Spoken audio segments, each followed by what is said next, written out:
Hello, guys. Welcome to my YouTube channel. It is Victor once again. It's another day, and we have another scholarship. If you're joining us for the first time, welcome. Thanks for joining. Where have you been? There are lots of videos on this channel on fully funded scholarships from around the world. So look around. I'm sure you find something that piques your interest. And of course, if you're a returning viewer, a returning subscriber, thanks for joining us once again. And I hope you get a scholarship sooner than later. So let's go straight to the business of the day.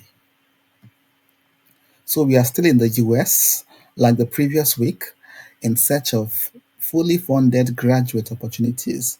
We are today at Emory University in the US, and I'll be taking you through the different opportunities at this university through a simple Google search to demonstrate to you that you can do the same for your own university, for other universities in the US. So let's begin without any further delay. So I've typed Emory University in the search bar already, and these results came out. And straight I'm going to graduate and professional. So graduate and professional courses. So there are different faculties at this university or different schools. You have the business school, there's a graduate school, there's a law school, health, and the rest of them, nursing and medicine. So we'll be going straight to the graduate school. This graduate school has over 50 courses in the sciences, humanities, natural sciences, health sciences, and the rest. So this is what we'll be going to for the course of this video. The Lane Graduate School. So when we get here, what next do? We look around, we're interested in admissions. So we click on the admissions tab. So this gentleman is looking at us to answer our questions, and I hope we'll get answers to all our pressing questions. So the side of my eyes already has caught something quite important, and it is the application fee waivers. Have you seen it? It is right here, application fee waivers. So let's click on this quickly and see where it leads us to. And then we'll be returning to some other important bits on this website. So let's see, application fee waivers. What does it say? So there are actually two ways of getting application fee waivers. Then the number one way is to participate in some certain programs, and number two is through financial hardships. So let's go through the number one. There are a number of programs here, but a number of them are already US-based programs, so international students might not have opportunities to participate in them. So this is the out of reach for a number of you watching, I guess, if you're outside the US. So let's see if there's another one. So number two is for hardship, and it says here that to qualify, you're expected to fit the description of the University of the U.S. Department rather of Education. So a number of you might not fulfill this requirement because you're not based in the U.S. However, there is good news. You can see here that international applicants are eligible for this application or for this fee waiver. So yes, if you're an international student or a prospective student applying from outside the US, you're eligible for a waiver. But how do you apply for it? That's the big questions. So these are the different criteria. At least you have to fulfill one of these criteria. And look at this one particularly targeted at you, an international student. It says here that international applicants might upload information about currency rates or other economic conditions that show the application fee is financially prohibitive in their circumstances. What does this mean? The dollar exchange rate might be quite high for your home currency. For instance, I'm coming from Nigeria. The exchange rate, the naira, which is the local currency, to dollar exchange rate is quite high. It means the application fee at this university, which is about, I think, $80 or even more, could be somebody's monthly salary, take home salary. So it's quite a lot already. So what you do here is that you show evidence, you show the conversion rate, dollar to your home currency, and even show the minimum wage in your country as well. That the money you're asking for application fee is even over the minimum wage, monthly minimum wage in the country I stay. So please, this is a major financial burden. I'm unable to fulfill this requirement. So just write a letter, then put the right attachment, put the current exchange rates there. We'd also put the information on the minimum wage in your country. So I hope that is clear. So this is good news. International students, take advantage of this. Demonstrate financial hardship. I hope that is clear. Good. Let's move forward. So we're back to the admissions page. And now we're going to the program requirements. You might be worried about things like the GRE. Do you need to write the GRE? What about the IELTS or the TOEFL? Do you need to write them? Well, this table here gives you the different courses and shows whether the GRE is accepted or not. So for some departments, you say course permitted. It means, yes, it's optional. For some others, you say no GRE. It means no GRE, as it implies. And for some others, it gets required. You can see biostatistics required. So check for your own course and see.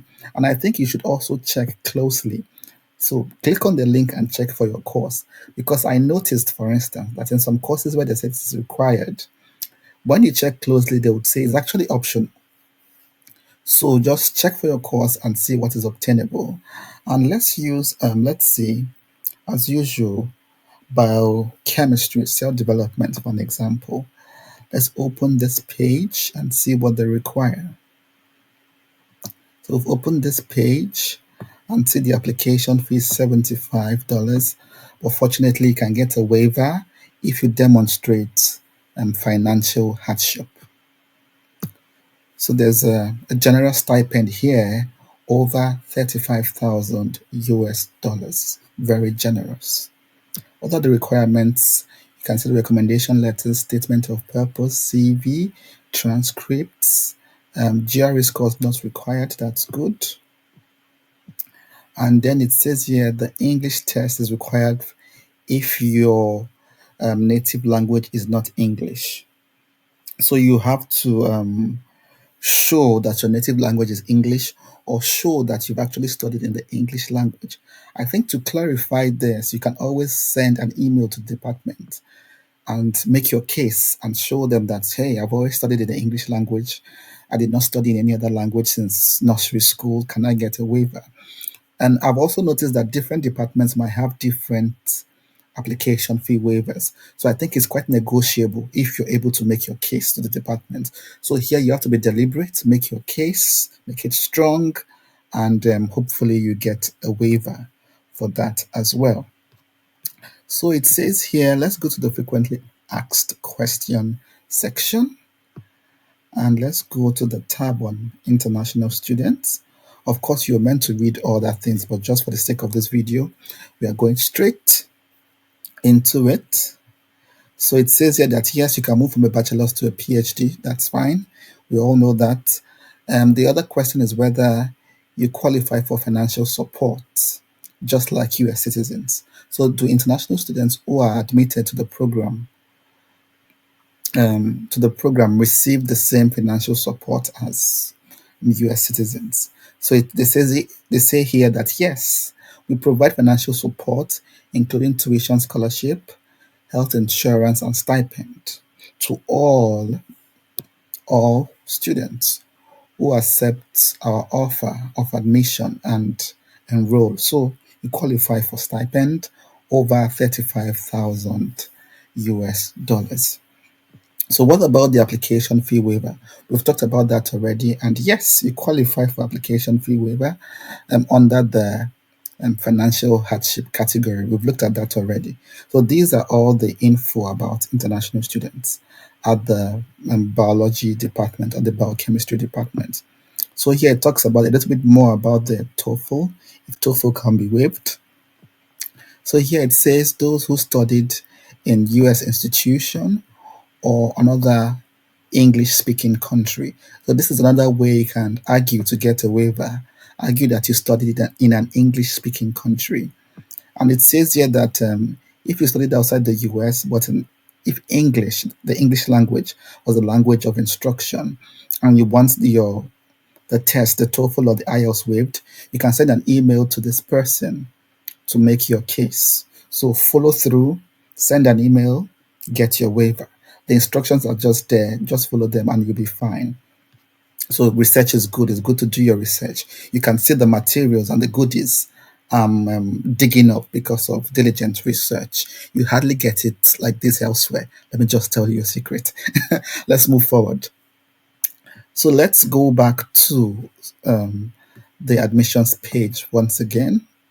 So we've checked for used biochemistry, for instance, as an example.